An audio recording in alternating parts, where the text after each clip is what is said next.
Hola, ¿qué tal, queridos ruralitas? Bienvenidos a Mundo Rural en Positivo. Fijaos que muchas veces pensamos que los deportes acuáticos están relacionados solo con el mar. Pues hoy vamos a romper estereotipos de nuevo y vamos a hablar de deportes acuáticos, pero desde Extremadura, nada menos. No os vayáis porque vamos a ver esto, ¿vale? Os mando un abrazo muy cálido. Bueno, muy cálido, de verdad, os tengo que decir otra vez que hoy hace mucho frío. No creéis que el jersey me lo he puesto de adorno. O sea, anoche una helada que tuve que cerrar el invernadero. Pero bueno, por eso tiene más mérito que os mande un abrazo cálido desde Gredos, en la provincia de Ávila, en España. Y os doy la bienvenida a este nuevo episodio de Mundo Rural en Positivo, el podcast donde Raquel y yo lo que pretendemos es romper estereotipos y sobre todo buscamos inspirarte con lo mejor del mundo rural. Pues así es, Isabel. Yo desde aquí, desde la Francia y mojada, como siempre, Francia rural, también os doy la bienvenida. Y como dice Isabel, hoy en Mundo Rural en Positivo vamos a ver cómo los recursos, el entorno de un lugar pueden generar nuevas oportunidades, en este caso concreto desde el deporte, un tema que la verdad es que no habíamos tocado todavía en Mundo Rural en Positivo. Os recuerdo que tendréis todos los datos de esta entrevista en nuestra web, mundoruralenpositivo.com, y en la descripción del episodio desde donde nos veas o desde donde nos escuches. Y por supuesto te invitamos o te exigimos que te suscribas a nuestro canal de YouTube. Cada suscripción nos ayuda a que este mensaje y los fantásticos proyectos que compartimos lleguen a muchas más personas. Y si prefieres escucharnos en formato audio, pues ya sabes, busca Mundo Rural en Positivo en tu plataforma de podcast favorita. Síguenos desde allí y deja tus likes, tus comentarios, tus valoraciones, porque nos encanta leerte y saber qué opinas. Además, creemos firmemente en el potencial y las oportunidades del mundo rural y compartir estos contenidos es la mejor manera de que el mensaje llegue mucho más lejos. El futuro del mundo rural también depende de cómo lo contamos. Así es. Además, este es un espacio pensado para vuestra participación. Por eso lo estamos haciendo en directo, como siempre. Así es que no dudes en compartir tus opiniones o tus dudas a través del chat. Estamos simultáneamente en 3 plataformas gracias al patrocinio de la Escuela Rural, la nuestra, y de nuestros micropatrocinadores. Gracias de corazón a seguidores como tú que nos han apoyado a través del programa Ajunta. Si te gusta lo que hacemos y quieres apoyarnos, te dejamos el enlace en la descripción. Gracias a todos por hacerlo posible. Ahora sí, ¿vamos para allá, Isabel? Venga, empezamos. Todo tuyo, Raquel.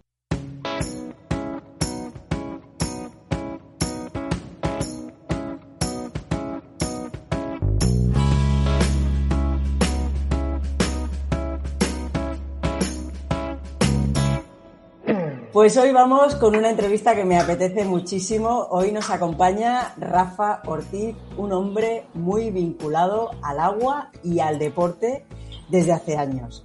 Rafa nació en Tarifa, es hijo de marinero de la Armada Española y lleva buena parte de su vida ligado a la navegación y a los deportes acuáticos, pero no en la costa, sino en Extremadura. Profesionalmente trabaja como técnico de la Dirección General de Deporte de la Junta de Extremadura en el Centro de Piragüismo y Remo de Alange, en Badajoz. En su tiempo libre, ejerce como director deportivo de la Federación Extremeña de Vela y es miembro de la directiva del Centro Ibérico de Vela. Es patrón de barco y posee formación como técnico deportivo en vela, es windsurfista desde hace muchos años y conoce disciplinas como el kitesurf o el nuevo windfoil. De hecho, os digo una cosa, su nombre, para los amigos, para que los conocemos, es Rafa Tarifa. Con él vamos a hablar no solo de vela o de embalses, sino también de oportunidades reales en el mundo rural, de recursos que muchas veces no se aprovechan y de todo lo que puede moverse alrededor del agua y del deporte en nuestros pueblos. Porque además os cuento una cosa, Rafa es un apasionado del deporte, sobre todo de esos deportes menos conocidos. Yo creo que es la primera persona a la que le escuché decir hay que desenvenenar a los niños del fútbol. que no todo es fútbol, que hay muchos más deportes. De hecho, conocí a Rafa a través de nuestra afición común por el lanzamiento de Boomerang y es el presidente de Lanzadores Asociados de Boomerang Deportivo de España, una asociación que creamos en Villafranca de los Barros, ahí en Badajoz, en 2008 y que sigue vigente. Así es que, Rafa, muy buenas tardes, muchísimas gracias por estar aquí. ¿Quieres añadir algo a esta presentación? No, nada, madre mía. Ha sido una presentación perfecta, vamos, me ha descrito por completo. Y nada, gracias a vosotras, por supuesto. Muchas gracias, la verdad que, hombre, me abruma, ¿no? Y me congratula el que hayáis contado conmigo. Y, hombre, ya he visto varias entrevistas que habéis hecho y, no sé, me parece gente muy, muy relevante, muy importante. Así que, no sé, no es que me sienta inferior, pero no creo que esté al nivel. Pero bueno, por eso, insisto, que muchísimas gracias y gracias por contar conmigo, ante todo, ¿vale? Bueno, Rafa, yo sé que estás al nivel, por eso estás aquí, porque tienes muchas cosas que contarnos y vamos a romper muchos estereotipos, como hemos dicho. Seguro. Vamos allá, ¿vale? Venga, Rafa, como he dicho antes, tú naciste en Tarifa, hijo de marinero, y has acabado desarrollando gran parte de tu vida profesional en torno al agua también, pero en Extremadura. ¿Cómo nace esa relación tan fuerte con el agua y cómo acaba llevándote hasta el interior? Es que la verdad que sí es curioso, ¿no? Yo porque nunca me he parado a pensarlo, pero bueno, al final son circunstancias, casualidades de la vida. Pues yo nací en Tarifa, bueno, al final como hijo de militar, pues aunque nazca en un sitio, pero bueno, a tu padre lo van destinando y yo casi tuve la suerte únicamente de vivir en 3, 4 sitios, ¿no? Pero yo recuerdo amigos míos que sus padres también eran militares y recuerdo que cada 2 años o casi cada que al padre lo cambiaban de destino o cada vez que el padre ascendía, lo cogían y se tenían que ir a otra ciudad. Y vamos, no estamos hablando a lo mejor de Málaga, cambiarse a lo mejor a Almería ni nada de eso, ¿no? A lo mejor pasaba de vivir en Cádiz a irse a Castellón, a Mallorca, luego a Canarias, ¿vale? Son destinos totalmente diferentes con todo lo que ello conlleva, ¿no? Ante todo cuando eres niño, porque tienes que cambiar de amigos, tienes que cambiar de centro de estudio y, hombre, la verdad que es un engorro no identificarte al final con ningún sitio, ¿no? Por eso digo, yo entre comillas medio tuve suerte porque nací en Tarifa, luego me fui a vivir al País Vasco, concretamente a Baracaldo, pero bueno, era muy pequeño y tengo pocos recuerdos de aquello, ¿no? Y luego ya me fui a Melilla, que fue donde realmente me crié y pasé toda mi infancia y mi adolescencia, ¿no? Hasta que ya me cogí y me vine a vivir a Extremadura, concretamente a Villafranca de los Barros. Así que, bueno, mi afición un poco comenzó, hombre, ya no solo por haber nacido en Tarifa, ¿no? Sino ante todo porque allí en Melilla vivía muy cerca de la playa. Que bueno, siempre lo comento también, tengo un hermano que tiene 4 años más que yo y nunca ha tenido ese vínculo, ¿no? Esa relación o esa necesidad de estar continuamente en el mar, ¿no? Yo recuerdo que sí me iba ya no solamente a pescar con mi padre y eso, sino incluso mi padre, hombre, por supuesto, su destino era en la comandancia de Marina allí en Melilla, que estaba en el puerto, y a mí me encantaba pasar horas y horas con él siempre que estaba de guardia, por el hecho de estar metido entre barcos, de estar allí en el muelle, aunque sea tirándole piedra al mar, ¿no? Y estar siempre ligado o con la necesidad de ver siempre, de tener el mar siempre muy presente. También la suerte de que vivíamos muy cerca de la playa, entonces yo recuerdo que mi patio de juego en realidad era la playa. Pasaba allí casi todas las tardes, invierno, verano, y claro, todo eso yo creo que te va haciendo un poco de mella, ¿no? Y claro, yo de pequeño, por supuesto, soñaba con ser marino como mi padre, o al menos, pues bueno, fantaseaba con algún día tener una embarcación o por lo menos poder navegar. Lo que pasa es que ya sabéis que en los 80, ¿no? Se puso muy de moda el deporte del windsurf. Al final esto va un poco también por modas, ¿no? Y bueno, en Tarifa, en realidad, que seguíamos manteniendo nosotros allí la casa, íbamos únicamente en verano, pues ya cuando fue el boom del windsurf allá por finales de los 80, pues vamos, a mí me llamaba, vamos, que no es que me llamase mucho la atención, es que me volvía loco, ¿no? Cuando veía a alguien practicando el windsurf. Y nada, al final, pues por también lo que son casualidades, amigos míos, sus padres sí lo practicaban. De mis amigos, en realidad, bueno, algunos sí tenían, al tener los padres alguna tabla de windsurf y tal, pues bueno, algo sabían. Pero así que fueran unos fanáticos y que lo practicaran de manera, vamos, asidua, la verdad que no había ninguno. Y bueno, hoy he tenido precisamente una charla en un colegio sobre el tema de los deportes acuáticos y siempre me gusta comentar que digo, está al alcance de todo el mundo siempre y cuando, en fin, al final, siempre y cuando lo buscas, ¿no? Porque mi primera tabla, lo voy a decir en euros, me costó 60 euros. Claro, cuando eres niño, de la época eran 10.000 pesetas. Pues yo qué sé, 10.000 pesetas fue algo que ahorré poquito a poco con la mini paga que me daba mi madre los fines de semana. De hecho, recuerdo que al amigo que le compré la tabla, hasta se la fui pagando a plazo. Claro, le daba 1.000 pesetas o por ahí cada mes. El caso es que después de un tiempo podía conseguir pagar la tabla y esa tabla, aparte de disfrutarla muchísimo y que fue con la que aprendí yo solo, por cierto, que luego lo que sí me enorgullece es que esa tabla sirvió para que mucha gente aprendiera, ¿no? Ya no solo amigos míos, sino incluso hermanos de muchos amigos míos. Gente que luego con el tiempo ha seguido prácticamente, yo bromeando les digo que le ha arruinado la vida, ¿no? Porque gente que se terminaron enganchando al deporte del windsurf, ¿no? O si no al windsurf, luego han continuado con otro deporte acuático, ¿no? Bien con el kitesurf, con el surf. Pero bueno, sí que al final el grupito que nos iniciamos en estas actividades acuáticas, la mayoría, luego hemos continuado y casi hemos hecho de eso además un verdadero estilo de vida. Así que eso, mis padres sobre todo siempre han comentado que me trajeron aquí a Extremadura o se dieron un poco más de prisa, ¿no? En que nos viniésemos aquí a Extremadura antes incluso que mi padre se jubilara, ante todo porque a mí me pilló la etapa de estudiante y la verdad que reconozco que yo muchos días en vez de ir a clase pues aprovechaba, sobre todo si hacía buen viento y en esta época sobre todo, ¿no? Y claro, que me metía a mí en un aula allí escuchando a lo mejor cosas que no me llamaban la atención para nada y no eran de mi interés, pues me cogí y me iba a la playa. Entonces una semana de viento, una semana que pasaba en la playa sin ir a clase. Así que empecé a fracasar escolarmente, ¿no? Ya estaba en el instituto y, claro, mis padres me trajeron aquí con el fin de enderezarme. Pero, claro, de alejarte del agua. Aquí, lo estoy imaginando, ¿no? Pues yo, la verdad, que nada, recién llegado aquí descubrí que había embalses, ¿no? Así que iba muy cerca. Tenía la presa de los Molinos, que está en Hornacho, y luego estaba recién terminado lo que es el embalse de Alange. Estamos hablando del año 91, año 92. Y, vamos, mía, que yo me pareció una maravilla. Era la inmensidad, era muy accesible. Hombre, no te daban tanta sensación, ¿no? Porque no había ola y eso, pero bueno, a mí me hacía el apaño perfectamente. Me acababa de sacar el carnet y con mi Volkswagen Escarabajo del año 73, pues me cogía, me montaba en él y me iba al pantano. Pues también incluso días que no iba a clase me iba con mi coche al pantano a hacer windsurf. Así que, bueno, irremediablemente, la verdad que mis padres no consiguieron enderezarme. Bueno, con el tiempo sí terminé mi estudio y demás, pero que, bueno, que encontré un nuevo mundo, vamos, aquí en la zona interior, la verdad. Bueno, tal cual lo cuentas, es que es maravilloso. Buenas tardes, Rafa. Pues estoy encantada de que estés aquí con nosotras. Muchas gracias. Porque además es que nos das un sonido precioso. O sea, ahora mismo el sonido que tienes de los pájaros y tal es es transportar perfectamente a la gente donde tú estás sin necesidad de contar nada. O sea, que bien por ti, maravilloso. Yo tengo que tener la ventana cerrada porque si no la rasca que entra de fuera me estaría helando aquí. O sea, que tengo la calefacción encendida, no te digo más. En fin, oye, cuando alguien piensa en vela o en deportes náuticos, casi siempre piensa en mar y en costa. ¿Qué estereotipos habría que romper sobre la vela y el deporte acuático en una región de interior como Extremadura?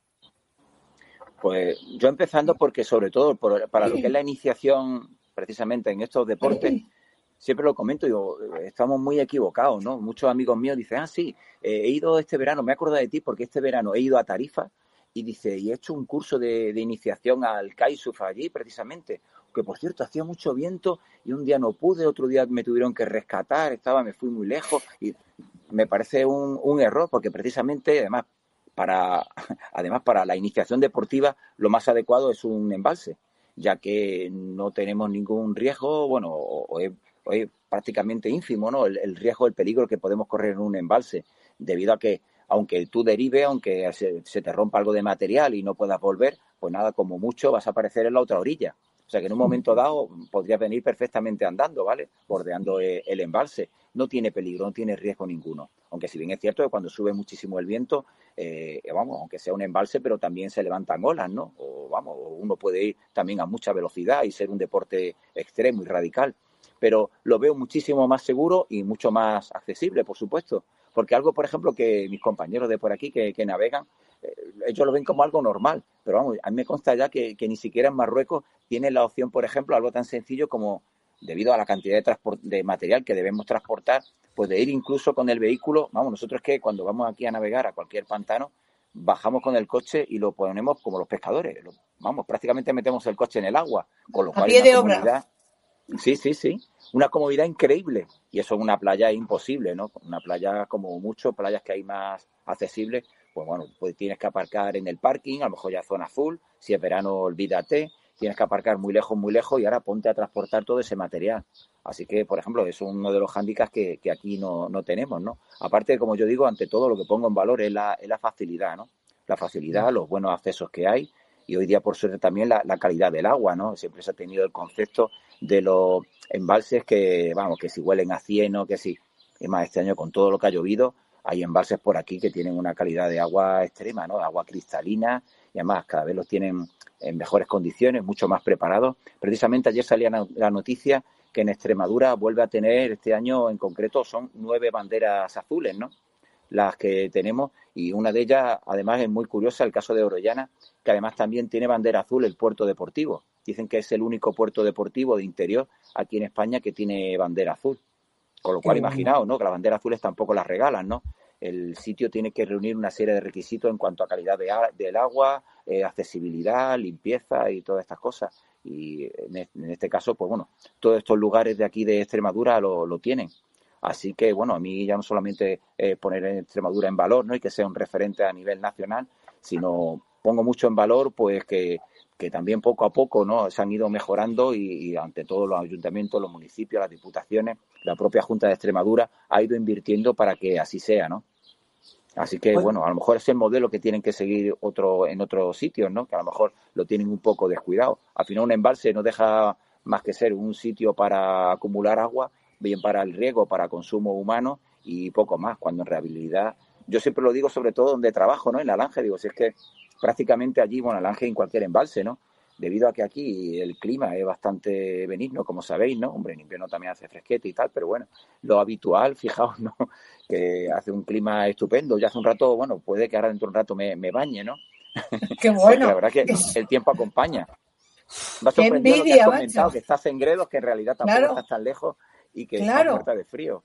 Total. O Mira, sea, es que esta pasaban corto. noche, ya, no, es que es una diferencia total. O sea, esto es la Increíble. diversidad de nuestro país. Y es que me estaba acordando cuando estabas hablando de los embalses, que precisamente esta mañana hablé con una persona de Tierras de Iranzu que estaba colaborando en un proyecto, no sé si con la Junta de Extremadura o con la Diputación de Cáceres o con cuál, precisamente de los embalses, de un desarrollo muy específico de embalses que hay ahora mismo. No sé si estás informado de esto o perteneces a esto o si lo conoces. Vale, pues me enteraré y te lo pasaré, porque la verdad es que a mí me ha parecido un tema interesante y sobre todo que estaba conectando, por lo que le he entendido, conectaba territorios que también estaban desarrollando todo lo que pudiera haber alrededor de los embalses en general. Y esto es en Tierras de Iranzu, en Navarra, pero que el proyecto era a nivel nacional, o sea que sí que está en toda España, y uno de los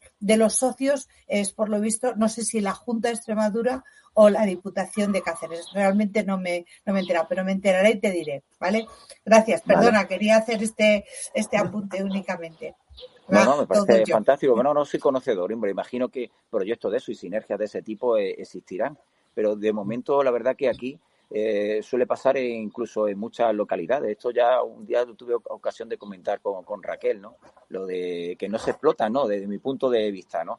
Porque, por ejemplo, sí tengo constancia y hace ya muchos años por la zona de Huesca, incluso también creo que a Raquel le puso un ejemplo de Ciudad Rodrigo concretamente, que una vez me llevó un amigo que él sí vivía allí y me llevó con toda la ilusión a enseñarme donde ellos desarrollaban una actividad que en este caso era los kayaks, unas piraguas que hay de rodeo, que son como de agua brava, agua extrema, unas piraguas que hay muy, muy pequeñitas y son muy difíciles de llevar. Pues bien, allí en realidad era como una especie de arroyo con un puente así de piedra muy antiguo, muy bonito. El sitio era muy pintoresco porque era así en mitad de un bosque. Y bien, ese arroyo con esa piragua allí a través de... Porque nada más que entraban piragüistas, entraban de uno en uno porque es que era muy pequeño. Pues bien, a través de la actividad esa que hacían, y había un nivelazo, los deportistas, los que se metían ahí con el kayak, daban vueltas, daban giros, vamos, era increíble. A mí aquello me fascinó, pero ante todo por lo peculiar del lugar y que a través de eso había varios clubes, había allí como un restaurante club que por la noche iban para allá y comentaba cada uno sus hazañas, se grababan en vídeo, lo proyectaban allí, había escuelas, había 3 escuelas creo que eran, clubes había unos cuantos, y fíjate, y lo curioso es que aquí nada más que entra de uno en uno, que no estamos hablando de un deporte donde a lo mejor, pues eso, nosotros en el embalse o la gente en cualquier playa, ¿no? Que a lo mejor hay 20, 30 windsurfistas o en Tarifa, ¿no? Que hay cientos de kitesurfistas a la vez. Allí a través de esa actividad tan pequeña me sorprendió mucho, vamos, todo el partido que le sacaban a aquello, ¿no? Me pareció algo increíble. Y en Huesca, bueno, en Huesca estaban como a otro nivel y me acuerdo que, vamos, de cualquier arroyo, de cualquier cascada que había, pues ni qué decir tiene, que entonces estaba empezando un poco, estoy hablando a principios del año del 2000, 2001, 2002, increíble la actividad que desarrollaba en cuanto a descenso de barrancos, vamos, el tema del rafting y todos estos deportes, esos deportes acuáticos en aguas bravas, ¿no? Allí había una cantidad de empresas que ahora me imagino que se habrá, vamos, cuadruplicado por lo menos, ¿no? Y vamos, me consta que más o menos es así, ¿no? Empresas de aventura que funcionan, vamos, de manera increíble, ¿no? En esa zona.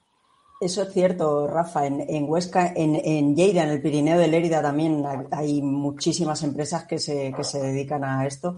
Pero la verdad es que el tema de los embalses a mí me hizo gracia cuando hablamos, porque además entrevistamos aquí un día a una colombiana que vive en Francia, cerca de donde yo vivo, y hablamos de bueno, aquí le llaman lagos, pero son embalses igualmente, porque son para lo que tú dices, para embalsar agua y para producir energía. Y era el lago de Bassiviers, ¿te acuerdas, Isabel, que hablamos con ella? Y es un sitio que, vamos, o sea, lo explotan a la perfección en cuanto al tema turístico, ¿no? Me parece que tiene, no sé si son 30 y pico kilómetros de sendero para hacer la vuelta al embalse, actividades en bicicleta, pero luego además vela, pesca, que de eso vamos a hablar ahora después también. O sea, es algo tremendo, ¿no? Entonces, a mí, Rafa, me gustaría que nos dijeses desde tu punto de vista, porque sé que esto lo has tratado mucho, ¿no? ¿Qué potencial real tienen para los pueblos los embalses extremeños? No solo a nivel deportivo, sino también a nivel económico, a nivel social. Pues pienso que es un revulsivo increíble, ¿no? Lo que os iba a comentar antes, que en definitiva lo que tienen es sol y agua, ¿no? Que al final son las dos fuentes de riqueza más grandes que existen, ¿no? De manera natural y vamos, y que el agua, bueno, este año porque ha llovido, otros años hemos pasado unos cuantos años así un poquito peor con el tema de la sequía, pero bueno, que casi son inagotables, ¿no? Entonces, hombre, ante todo el sol de momento, así que bueno, hay que explotarlo de muchas formas y en este caso, pues por ejemplo, creo que te comenté el tema de la pesca precisamente, algo que parece que a nadie por esta zona se le había ocurrido, pero sí vengo apreciando hace ya bastantes años que en el embalse concretamente de Orellana la Vieja, que es muy grande, justo donde está el puerto deportivo, que hay empresas francesas, me parece, vamos, una genialidad, que precisamente son ellos franceses y van enfocados además al público francés, que ellos mismos se encargan, o bueno, ofrecerán, imagino, es que no sé bien cómo funcionan, pero me lo imagino, ¿no? Ofrecen un paquete que consiste en que se traen a la gente, claro, tú eres un profesional de la pesca y quieres, vamos, complicaciones las mínimas e ir a un sitio donde esté el mejor guía de pesca con el mejor material y en las mejores condiciones, ¿no? Imagino, como cualquier practicante de cualquier actividad. Entonces me consta que van a por ellos, los recogen incluso del aeropuerto, bien del aeropuerto, porque hombre, no pilla lejos, la verdad, el aeropuerto de Madrid, bueno, aquí en Talavera, en la provincia de Badajoz, también hay otro, y si no, el aeropuerto de Sevilla. Van, los recogen en el aeropuerto, los llevan allí a Orellana la Vieja, lo alojan, que ya tienen ciertos apartamentos y casas rurales en los que, vamos, prácticamente se dedican solamente a eso.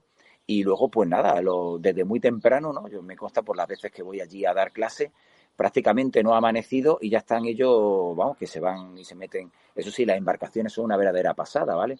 No sé si me dijo alguien que, y aparte me consta más o menos, por lo que ya voy entendiendo, ¿no? De embarcaciones a motor, que vamos, que aproximadamente cuestan unos 100.000 euros las embarcaciones que tienen, ¿vale? Una embarcación en la lancha rápida que se utilizan ante todo para la pesca, de una brutalidad de motores. Y claro, la verdad que tiene que ser un gustazo ir volando sobre el agua hasta el punto en concreto donde en este caso los guías de pesca, estimen conveniente ponerse para echar la jornada de ese día, ¿no? Van totalmente equipados, por lo visto las cañas que llevan son de carbono, de dinema, de Kevlar, de los mejores materiales que pueda haber hoy día. Y imagino que también, como tal y como evolucionan todos los deportes, la pesca no va a ser menos, entonces llevan todo tipo de sonar, de sensores, y todo eso pues está a disposición de esta gente cuando contrata, imagino que el pack completo, ¿no? Habrá quien venga con su equipo, pero sobre todo esta empresa, a mí por lo menos por lo que veo, funciona así. Y ya no solamente una empresa, empezaría una, pero además también comento como anécdota que incluso en pandemia, que nosotros aquí en España no podíamos ni salir de casa, estas empresas prácticamente seguían funcionando, ¿vale? Los franceses, que sí, ellos sí podían salir de su país, venían, y en este caso si estaban incluso federados y estaban practicando, el deporte se considera también una disciplina deportiva, pues venían ellos a practicar deporte, entonces pues perfectamente nadie les decía nada y ellos seguían realizando su actividad. Así que imaginaos si el negocio es fructífero y vamos, y si funciona de manera óptima, ¿no? Yo sé que ya por lo menos hay unas 5 empresas, creo que me dijeron, creo que ya hay una empresa alguna, por lo menos española, o algunos guías de pesca españoles ya se están ofreciendo, que desde luego son, o deberían ser, los que mejor deberían conocer la zona. Pero sí es algo que está claro que genera mucha riqueza, porque creo que también te comenté, ¿no?, que incluso el bar que tenemos nosotros aquí al lado del club, que es donde suelen comer casi todos los franceses, esto, bueno, hay muchos días que a mediodía prácticamente parece que está en este caso en Francia, ¿no?, en otro país, porque todo el mundo habla francés, de tal manera que es que incluso el local ha cambiado un poco los horarios y a partir de la 1 del mediodía ya está sirviendo comida, ¿no? Cuando aquí en España a lo mejor hasta las 2:30 o por ahí te dicen que la cocina la tienen cerrada. Cuando en Badajoz coméis a las 3 de la tarde o más para allá. O a las 4, ¿no? Te quedas un sitio a las 4 y te dicen, no puedo comer a las 4, hombre, a las 4 es la hora de la comida, ¿no? Pues sí, la hora francesa, tú ya más o menos tendrás ese horario, ¿no? A la 1. Y hasta tienen el pastis ese, ¿no? El anisete ese. Sí, el Ricard. Eso. Bueno, todo eso está totalmente adaptado, en este caso, que me parece también una genialidad, en este caso a los franceses, ¿no? Que suelen frecuentar la zona. Sí. Qué bueno. Me encanta. Yo, hace unos años tuve la oportunidad de trabajar en el lago Algeba. Que la verdad es que me impresionó. Ya me dijeron que era el lago artificial más grande de toda Europa, que la lámina de agua era la más grande de toda Europa. Y me impresionó mucho el ver cómo estaba desarrollada la parte portuguesa, porque realmente tenían... O sea, hicimos hasta el viaje en barco que tenían, el puerto deportivo, o sea, un montón de cosas. Y me sorprendió lo poco que estaba desarrollado también la parte española, ¿no? Pero bueno, al margen de esto, quería preguntarte, porque creo que yo en ese momento fue cuando descubrí las oportunidades que había alrededor de una lámina de agua en interior.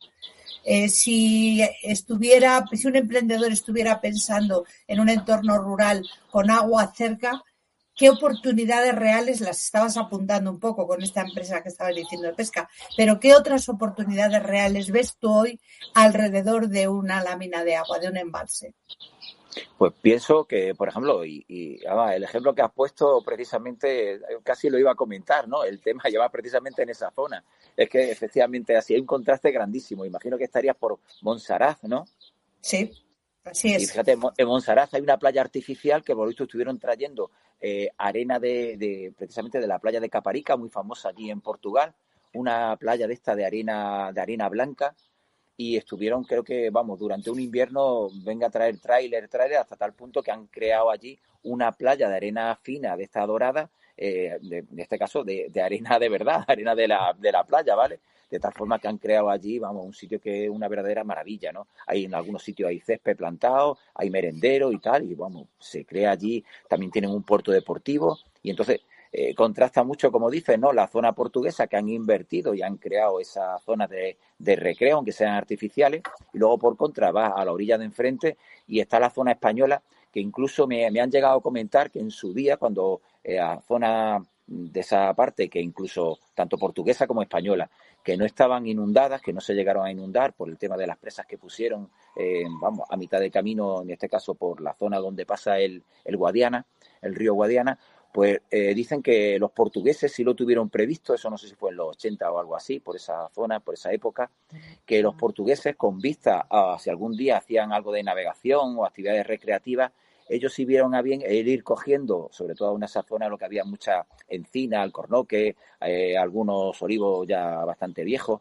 Pues ellos dicen que sí se molestaron en coger, antes de que se inundara la zona, y en arrancarlo de raíz.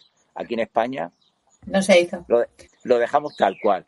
¿Qué está Sí, pasando? sí. Que ahora que sí se está dedicando toda esa zona a la navegación, a la pesca y todo eso, pues bueno, un montón de barcos que se están destrozando cuando pasan a lo mejor y chocan contra una Así encina es. ahí que está ¿vale?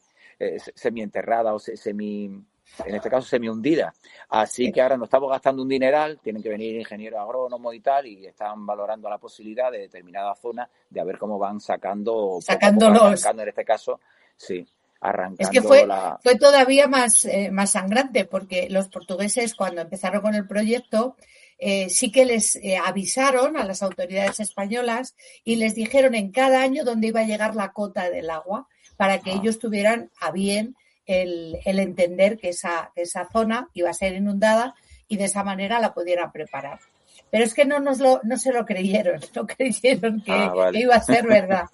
Porque además hubo otro planteamiento que fue muy curioso, y es que los portugueses les dijeron que les aseguraban, o sea, que podían hacer planteamientos de tipo deportivo haciendo puertos, porque aseguraban el nivel del agua. Dijeron, eso es imposible asegurar el nivel del agua.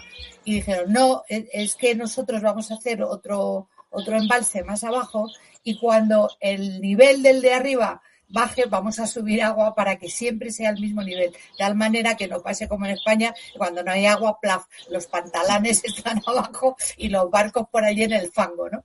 Y entonces, como no hubo ningún tipo de credibilidad con esto, pues el agua llegó donde tenía que llegar, el año que tenía que llegar, a cada sitio, y en España pasó eso, que nadie quiso arrancar las encinas, por un lado por miedo, parece ser, a posibles represalias de los ecologistas que pudieran decir qué tal, y por otro porque realmente no creyeron que fuera a llegar el nivel del agua donde llegó.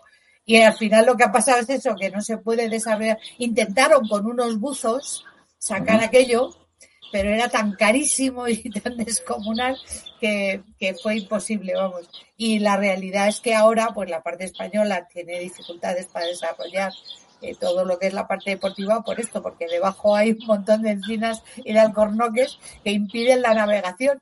De hecho, uno de los temas que íbamos a resolver era cómo hacer que el barco que sale de Portugal pudiera llegar hasta España, tener un sitio y volver. Y creo que no se ha resuelto. No estoy segura, pero vamos, a lo mejor sí, ya está resuelto. Ojalá. Pero vamos, volviendo a las oportunidades, ¿tú crees? Vamos a olvidarnos de Alqueva. Sí. De Alqueva. ¿Qué oportunidades ves tú para un emprendedor en un entorno de agua de interior? Pues yo lo que sí veo, ante todo, ya quitando un poco, por ejemplo, el tema de la pesca, que ya lo hemos tratado, pues el tema de lo que serían empresas de actividades de ocio, ¿no? Que, por ejemplo, hemos comentado que funcionan estupendamente ahí en la zona de los Pirineos, precisamente, y aquí en Extremadura hay muy poquitas. Hay unas concretamente que está precisamente en el norte de Cáceres. Bueno, allí también hay otras que funcionan con el tema de los barrancos, ¿no? Precisamente porque está muy cerca de Gredos.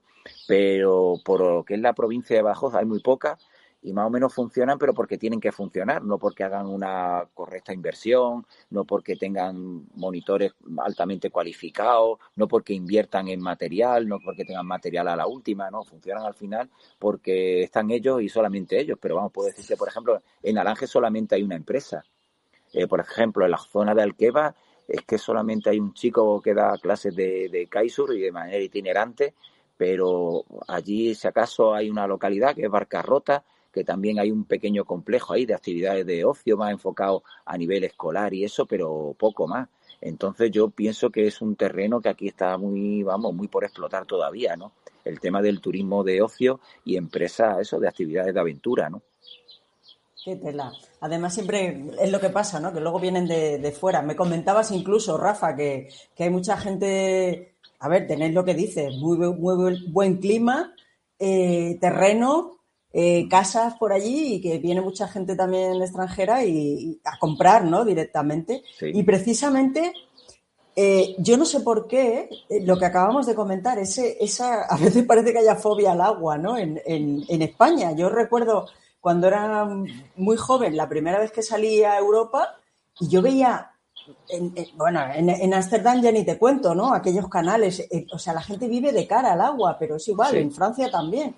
Y yo decía, pero ¿y por qué nosotros no? Yo vivía ahí cerca del río Besós en Barcelona, y vamos, aquellos que la gente vivía de espalda, el Besós era como la cloaca, ¿no? Sí. Y luego no, luego se fue. Pero no sé, es algo que no sé bien por qué, ¿no? Debe haber alguna explicación que desconozco.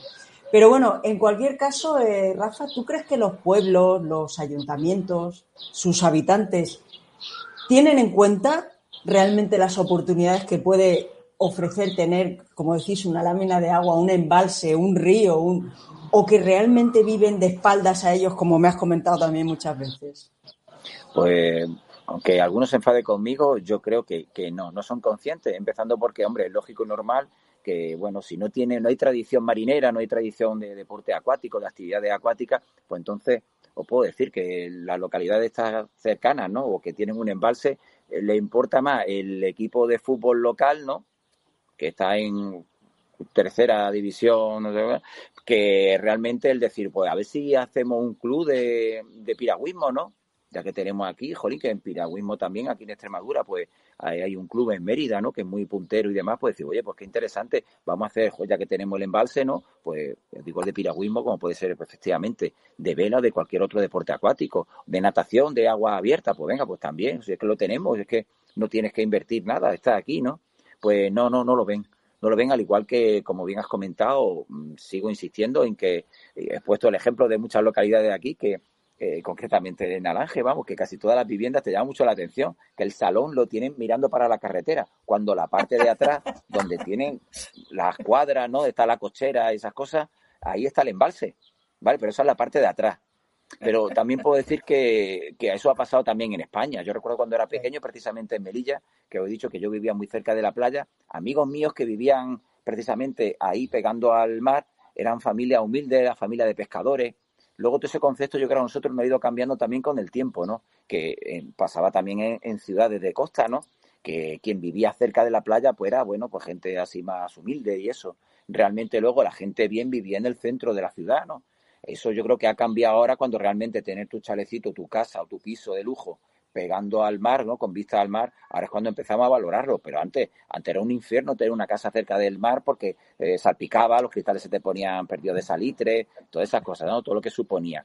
En los sitios de interior no pasa eso, no te va a salpicar, no se te va a llenar de salitre, ni los cristales, ni nada, pero yo creo que todavía no alcanzamos, aunque yo creo que también está cambiando un poco la cosa, de hacer mi vivienda con unas cristaleras enormes, viendo la inmensidad aquí de mi embalse, ¿no? Que es precioso en cualquier época del año. Yo creo que eso algo está cambiando, pero aún así la mayoría de las viviendas en los sitios estos de pueblos de costa interior, el salón, insisto, que está mirando al cerro, a la calle de al lado y eso, ¿vale? No tenemos el concepto ese todavía de me voy a sentar aquí en mi terraza a ver el agua, ¿no? Eso todavía no hemos llegado y no sé por qué, la verdad no lo entiendo. Yo creo que eso, de todas maneras, mal de mucho consuelo de tontos lo que te voy a contar, pero aquí mismo donde yo vivo, un restaurante bar muy reciente, o sea, no es viejo, y todas las ventanas las tiene mirando a la carretera. Y la cocina y los baños están mirando a la Sierra de Gredos. O sea, no es porque ¡Hostia! entonces el comedor y el bar, todo está mirando a la carretera, a una carretera comarcal, o sea que tampoco es que... Pero yo creo que el concepto es, no sé cuál es, bueno, no me lo explico, pero realmente es algo inexplicable. Somos así, España y yo somos así, señora, y ya está. Oye, sabemos, voy a cambiarte de tercio para hablar ahora de formación, porque sabemos que hay muy pocas formación profesional por falta de instructores y obviamente en vuestro ámbito, en vuestro sector, es importante que haya técnicos y personas formadas. ¿Existe este tipo de formación específica de tu ámbito? Y por favor, dinos qué salida profesional puede haber para gente joven o para personas que quieran reinventarse. Pues la verdad es que mucha, vamos. Yo eso que tengo la suerte de hace unos cuantos años de dar el módulo de actividades acuáticas, vamos que lo doy yo porque es que no hay nadie. Salió dentro de lo que es el currículum de la formación profesional, introdujeron ese módulo en el grado medio de guía, en este caso, de actividades en la naturaleza, que es el grado medio de formación profesional.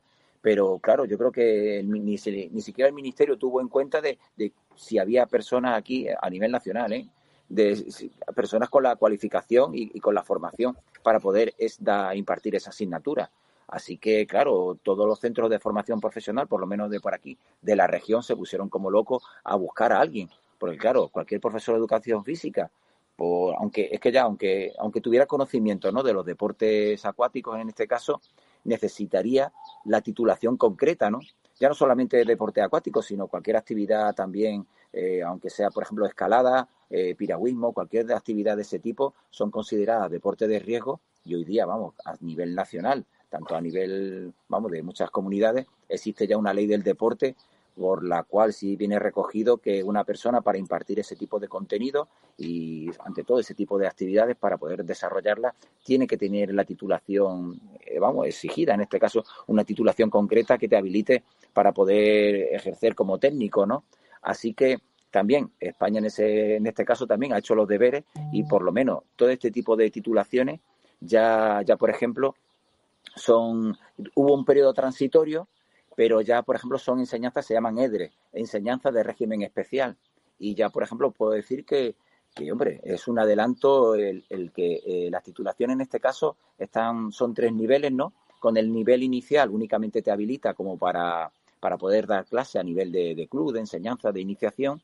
Con esa titulación nivel 1 únicamente te dan un certificado, que ya puedes trabajar con él, ¿vale? Con la enseñanza, en este caso, el nivel 2, pues ya sí se considera, ¿no?, por la carga lectiva que tiene, el número de horas que se imparten, ya sería, la equivalencia que hay. De hecho, el Ministerio te da incluso el título, que como si fuera en este caso, un título de formación, de una formación profesional de grado medio. Y ya con la titulación superior, con el nivel 3, que serían 3 años de estudio, pues ya equivale, por ejemplo, a una titulación, en este caso, de formación profesional superior, de grado superior. Así que, bueno, la equivalencia, y tanto ya no solamente a nivel de estudio, sino a nivel económico también, si te tienen que contratar, pues todo eso está más que recogido y más que regulado. Así que cualquier persona joven, está hablando que los requisitos para hacer una formación de este tipo es tener 16 años y tener la ESO, ¿vale? Y hay una carencia, puedo decir, vamos, a mí por lo que me compete con el tema de la vela, grandísima. Aquí en Extremadura puedo decir que tengamos el EDRE, estamos con, no sé, menos de 5 personas. El nivel 1, el nivel 2, solamente hay otros chicos en Cáceres que se lo homologaron y yo que sí lo hice, y luego nivel 3 solamente estoy yo, ¿vale? Con eso os lo digo todo. A nivel nacional también pasa más o menos lo mismo, ¿vale? No hay técnicos, y ya que tenga el nivel superior, ya eso ni os lo cuento, ¿no? Pero vamos, aunque sea con el nivel 1 o 2, también está cambiando un poco, porque también hay que reconocer que desde siempre ha sido un trabajo, pues bueno, que se consideraba un poco, a lo mejor, trabajo de temporada, ¿no? Como puede ser un título de socorrista, una cosa así, que en realidad únicamente, pues bueno, cuando hace buen tiempo y demás. Lo que pasa que, bueno, si bien es cierto que todo este tipo de actividades ya cada vez se desarrollan más, hombre, salen un poco del periodo estival, y ya, por ejemplo, nosotros en el Club de Vela intentamos que haya actividad durante todo el año. Y de hecho, no hay más actividad porque no hay técnico, ¿vale? Como yo creo que a Raquel se lo comenté, digo, si vieras mi club de vela, es como el mundo al revés, porque tenemos la instalación, unas magníficas instalaciones a pie de agua, lo cual para mí es como, vamos, es la pura utopía. Y luego hay una cantidad ingente de material en perfectas condiciones, material, vamos, todo lo que son barquitos y todo esto, de lo último, en perfecto estado. Pero ahora digo, no hay ni niños ni hay técnicos. Hombre, ante todo no hay niños porque no hay técnicos que desarrollen la actividad, ¿no? Pero por eso digo que me parece muy triste y lamentable cuando en este caso, pues por ejemplo, si son actividades que hoy día ya sí se empiezan a pagar correctamente, ¿no? Antes a lo mejor, pues alguien que trabajara así como monitor, ¿no?, de vela, de piragua, de alguna actividad de este tipo, pues a lo mejor únicamente te daban una gratificación. Pero hoy día ya, pues cada vez son contratos que a lo mejor te hacen, pues contratos, vamos, que te puedan hacer durante varios meses, y en muchos casos también es bastante atractivo, puesto que, claro, teniendo en cuenta que se desarrolla la actividad en un club, en un sitio que a veces tiene a lo mejor incluso alojamiento propio, pues normalmente incluso va incluido el alojamiento y la manutención, ¿vale? Y con tal, vamos, te intentan hacer lo más atractivo posible con tal de tener a alguien que haga esa actividad. pasa mucho, por ejemplo, en el norte de Cáceres. Hay varios sitios que pasan las vacaciones, por ejemplo, mucha gente de Madrid, gente adinerada, y hay clubes de vela, pero claro, no tienen, por ejemplo, monitores que vayan para allá a hacer la actividad. Entonces, pues bueno, se vuelven locos buscando sobre todo a lo mejor algún técnico en Andalucía, que a lo mejor hay más gente, ¿no? Pero vamos, ya puedo decir que cada vez más se mueve a nivel nacional una bolsa de monitores. En este caso estoy hablando sobre todo de la vela, ¿no? Que es lo que más conozco. Con tal de sacar a alguien, vamos, a cualquier persona que haya disponible o que esté en paro o que no le importa a lo mejor, pues bueno, pasar aunque sea su tiempo los fines de semana dando clases, ¿no? E insisto, y cada vez está mejor pagado.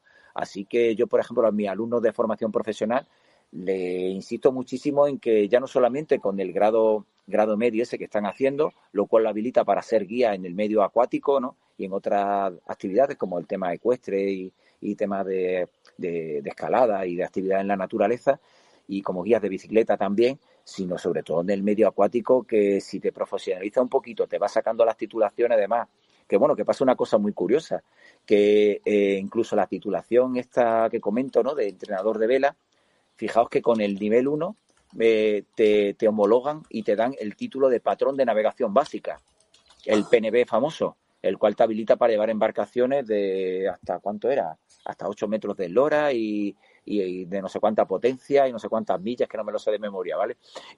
Y curiosamente con el nivel 2 te dan el patrón de embarcaciones de recreo, el PER, que un PER ya sí te puede costar unos 700 euros, una cosa así, tiene un montón de horas prácticas. Y todo ello porque el contenido que se imparte, como para que seas entrenador, pues lo miró el Ministerio de Educación junto, en este caso, con el Consejo Superior de Deporte y dijeron, anda, pero si esto es prácticamente lo que se da cuando se dan las titulaciones estas náuticas.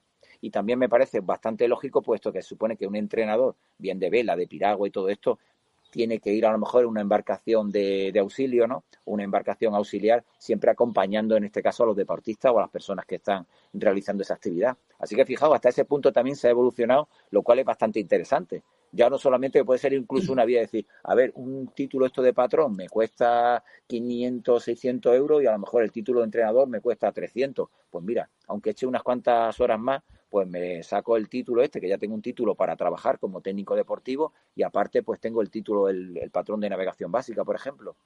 Así que en ese aspecto hemos evolucionado, pero lo que pasa es que no sé si por desconocimiento o porque le pasa a la gente joven, que no lo ven como una futura profesión, pues ahí se queda de momento y vamos, y estamos pasándolo realmente mal, ¿no? Me consta, bueno, a mí desde la Federación Extremeña de Vela, que hay una carencia total y tenemos muchísimos problemas a la hora de completar muchas actividades.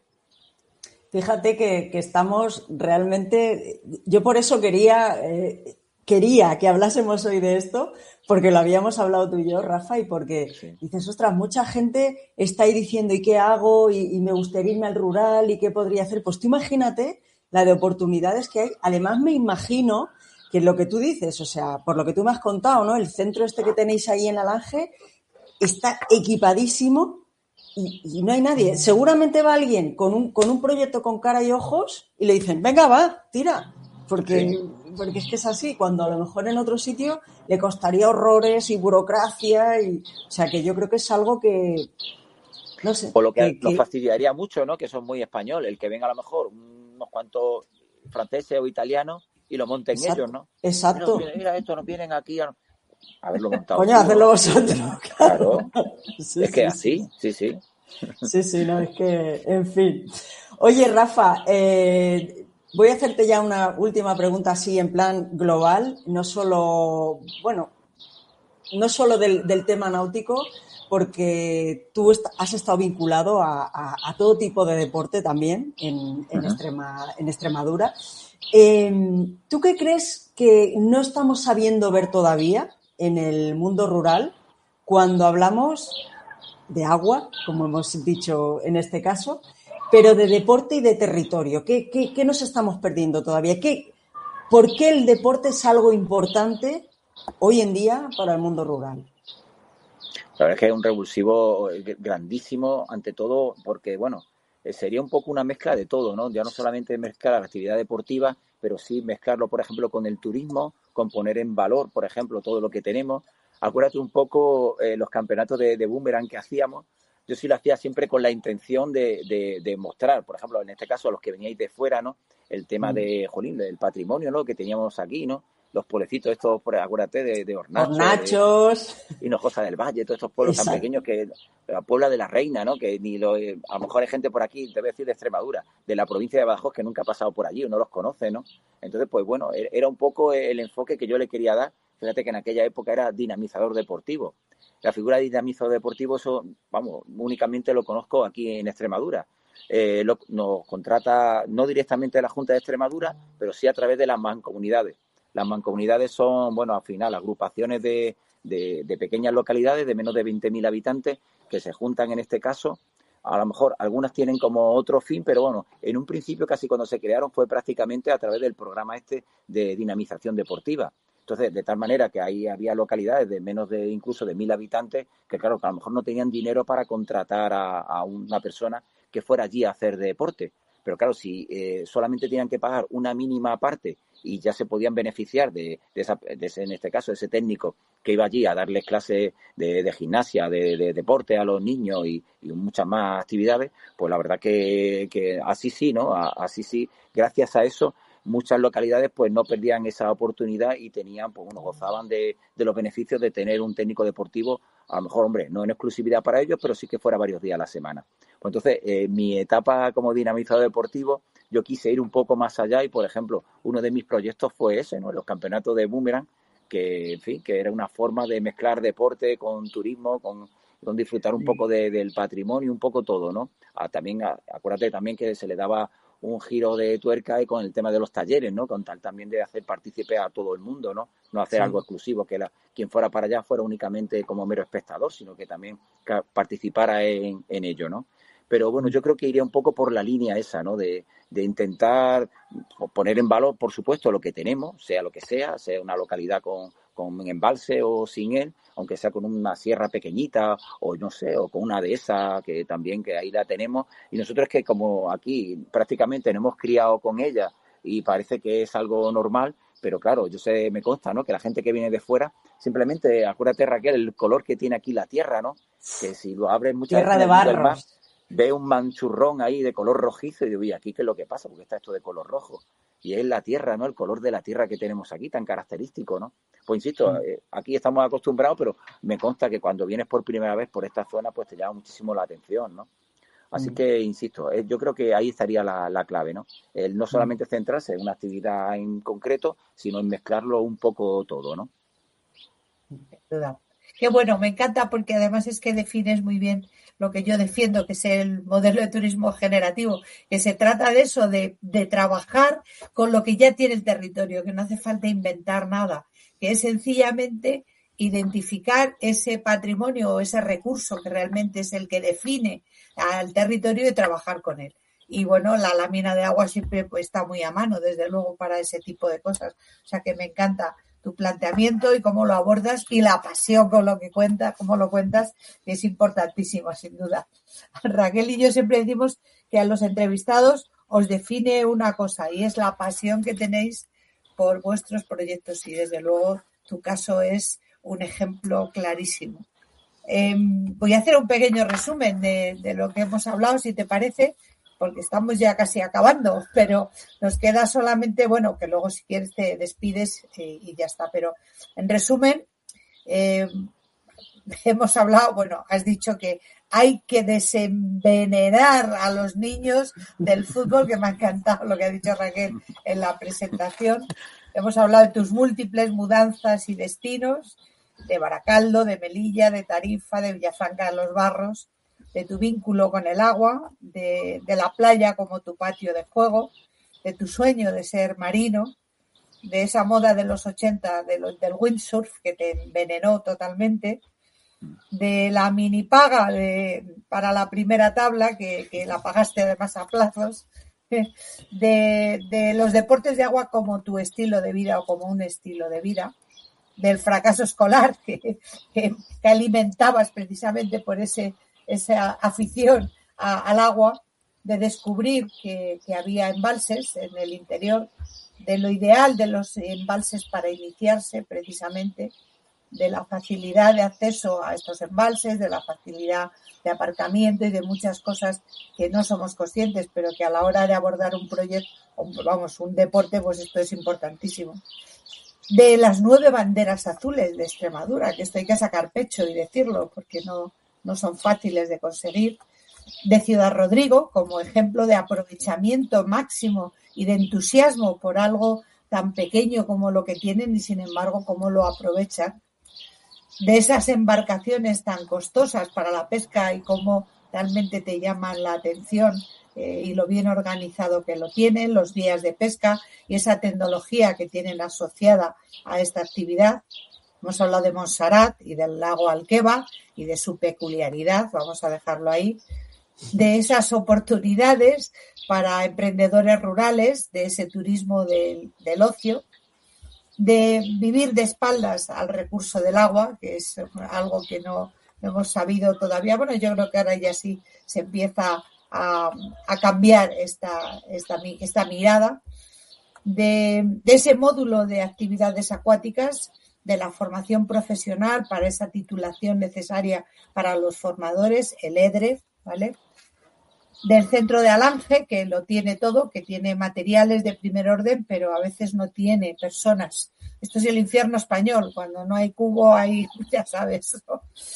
De deporte y turismo como buena combinación para precisamente luchar contra esa despoblación o contra la inactividad en el mundo rural.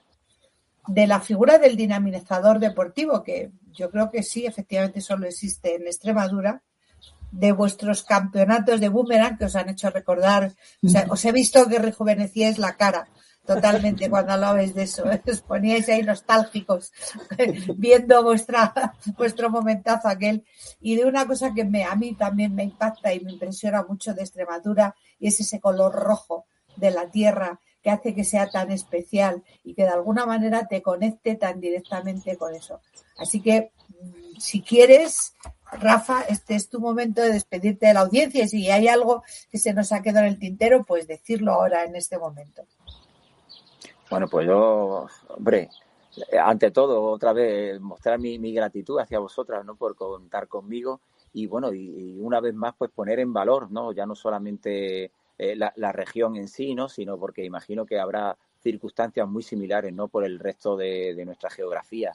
Entonces, pues una vez más, intentar mentalizar a todo el mundo que la solución no está en vivir una ciudad, ¿no?, y no acomodarnos, e intentar muchas veces también, pues bueno, lo de salir un poco de la zona de confort, que muchas veces no es fácil, ¿no? Estoy en mi piso, estoy muy a gusto, el ascensor, tal cual, bajo, tengo el coche aparcado, no sé cuánto, y yo sé que tiene que costar mucho, pues romper con toda tu vida, con tu rutina, y decir, pues venga, voy a buscarme la vida, me voy a comprar una casa en el campo, porque a lo mejor pues que sí que me da miedo, no hay agua corriente, tiene como que hacer un pozo de sondeo, hay veces que me salta, yo qué sé, a lo mejor el magneto térmico porque tengo varias cosas conectadas, las placas solares no van bien. Sé que tiene que ser muy difícil, pero yo pienso que sí, que la solución puede estar ahí, ¿no?, en coger e intentar, porque otra cosa no tenemos, pero espacios naturales hay muchísimos, y el concentrar toda la población en un núcleo urbano, pienso que se tiene que en algún momento que parar y que y tiene que revertir esta situación para que la gente vuelva otra vez a desarrollar su actividad en el campo. Si no en el campo, por lo menos pasar casi todo su tiempo o prácticamente hacer vida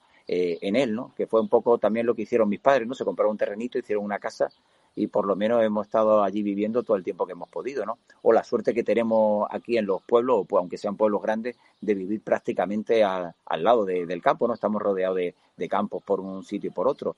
Cualquiera termina, al final, por ejemplo, esta de mi calle donde vivo, da al campo, tanto por un lado como por otro, ¿no? Y también parece que pasamos por encima de ello, ¿no? Estamos tan acostumbrados que, bueno, estamos acostumbrados, sí, el campo, bueno, pero nadie a lo mejor, es muy curioso, ¿no? Sale la gente a andar y sale la gente a andar por aquí, por el pueblo. hay como una travesía por el pueblo, efectivamente, en vez de irte por el campo, ¿no? O por la carretera, en el mejor de los por casos. La carretera, por el arcén, y te vas jugando la vida, ¿no? Y, joder, en vez de coger una viña, Pues si no hubiera irme andando sitios. por la viña, Sí. no lo comprendo, ¿vale? Si hay gente que se va a correr, aunque sea, ¿no? A hacer footing y tal, y va por la carretera. Carreteras que muchas de ellas no tienen ni arcén siquiera. y eso no son conscientes, a lo mejor se van jugando a la vida cuando eso, insisto, estamos rodeados aquí de naturaleza, ¿vale? Así que yo invito a todo el mundo a que no sé, a que intente cambiar un poco de mentalidad. Yo sé que es difícil cambiar el chip. Oye, y que tú que tengan esa banda sonora que tú tienes, o sea, con solo también. Eso ya es una motivación increíble. Siempre, o sea, sí. No sé. Habrá gente que prefiere abrir la ventana y escuchar los ruidos de la M30. Yo soy más de tu club, de abrir la ventana y oír eso me parece un lujo y un privilegio, sin duda alguna. Por eso hay que acostumbrarse también a ello, porque también hay gente que, los pájaros, ahí me han puesto un nido aquí, como me lo están poniendo todo. Eso es una maravilla, hombre. Si es que los que estorbamos probablemente seamos nosotros, ¿no? Claro que sí. Me has hecho recordar, Rafa, algunos veranos que pasé con mis padres. Tú sabes que mi padre es de ahí de Torremejía. Torremejía, ¿no? Siempre me acuerdo, sí. Y algunos veranos que íbamos allí y mi hermano y yo nos íbamos con las bicicletas, eso sí, a las 4 de la tarde, chalaos perdidos, por los campos. Y siempre había un hombre que le decía, ¿dónde vais? A esa hora con la solanera y por esos campos, pero ¿cómo vais para ahí? Pero si es que esto es una maravilla. Claro. A mí me pasó también al principio, a mí y a mi hermano, también pues justo también, terminamos de comer a 42 grados y salíamos andando en bicicleta. Claro que sí, éramos niños de ciudad, llegábamos aquí al campo, estábamos alucinados, no daba igual, podíamos hacer cualquier cosa. Y claro, la gente no, a esa hora se coge, todo el mundo se esconde. La costumbre también, la tradición, no sé, Raquel, si de coger, y sabes, no sé también, porque yo creo que eso solamente es por la zona sur, de coger en verano sobre todo, aunque sea por la mañana, de bajar todas las persianas, toda la casa oscura. Y ante todo por mantener la casa un poco, hombre, que no entre el sol, que si no se calienta antes, ¿no? Por mantener la casa fresca. ¿Vale? Eso yo creo que también es por aquí, muy de la zona sur. ¿Vale? Aquí no nos hace falta. No, y eso, en muchos sitios no tendréis ni persiana, ¿no? Ni contraventana, ni nada de eso. No hay. Aquí todo el mundo tiene la ventana cal y canto. Hombre, en verano lo puedo entender, pero durante el invierno la verdad que no lo comprendo, ¿no? Cuando la alegría es que entre la luz, ¿no? Claro. Vaya. Rafa, decías que no sabías si estarías a la altura, que sepas que has estado a la altura, que nos has dado un montón de ideas. Yo creo que esta entrevista va a abrir también la mente a mucha gente que tenga esa cosa de lo que tú decías, oye, es que me quiero ir al campo. Yo creo que hemos roto estereotipos, que has contado muchísimas cosas. Y bueno, hemos comprobado una vez más que es eso, que el mundo rural está lleno de oportunidades, que el deporte además puede ser un nexo común, un catalizador de la actividad social y económica. Así es que de verdad, muchísimas gracias por haber estado este rato con nosotras y muchísimas gracias a todos los que nos habéis acompañado. Ya sabéis, vosotros sois la fuerza catalizadora de este movimiento social que es Mundo Rural en Positivo. Así es, y así terminamos este episodio. Hoy, como dice Raquel, hemos vuelto a romper estereotipos, viendo cómo la actividad deportiva puede ser un detonante del turismo, del desarrollo rural y de fijar población en la zona. Solo hay que mirar, proyectar, gestionar de una manera sostenible y con visión de futuro. Y sobre todo permitir que proyectos desde cualquier ámbito, en el caso de hoy del deportivo, sigan haciendo posible la vida en el mundo rural. Y ya sabéis, seguid creando, seguid creyendo y seguid poniendo en valor lo que somos, ruralitas. Hasta el próximo episodio. Os invito a seguir explorando juntos el lado más positivo del mundo rural. Adiós. Chao.